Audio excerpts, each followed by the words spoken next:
First off, I want to say how grateful I am to represent you in the 1st Congressional District at this very, very pivotal time in our nation's history.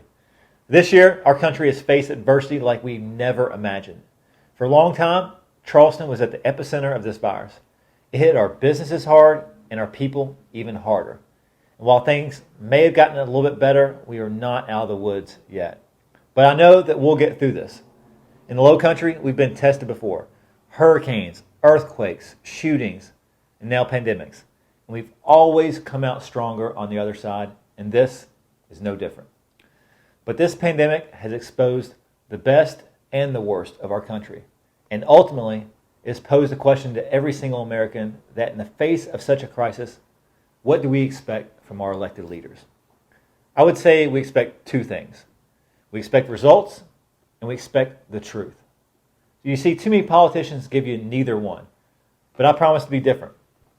I ran for Congress because I saw too many people in Washington that are more concerned with keeping their jobs than doing their jobs. I saw no backbone, and I wanted to change that. I said that I wouldn't take any PAC money. I wanted to be accountable to the people I represented, no one else. And that's exactly what I've done.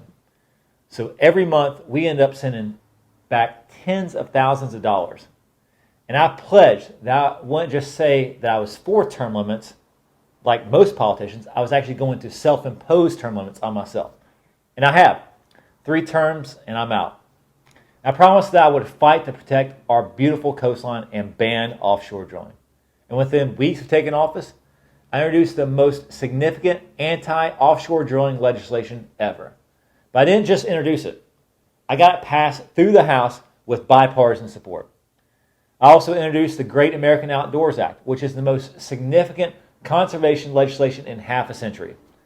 But I didn't just introduce it. I got it signed into law by the president, and that's the second time we've had the president sign one of our bills. The other one was a bill to allow veterans to attend appeals hearings remotely rather than having to drive to Columbia or Savannah.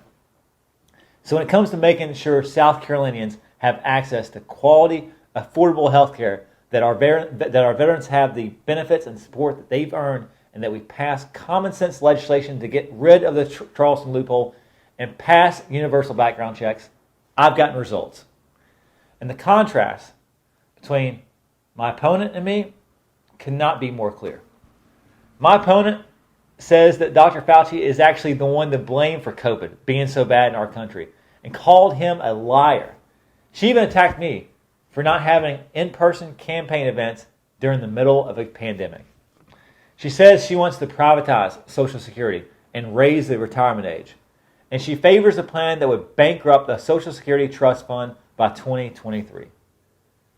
And even though Charleston floods more and more every single year due to sea level rise, my opponent recently declared that the science behind climate change is not clear-cut.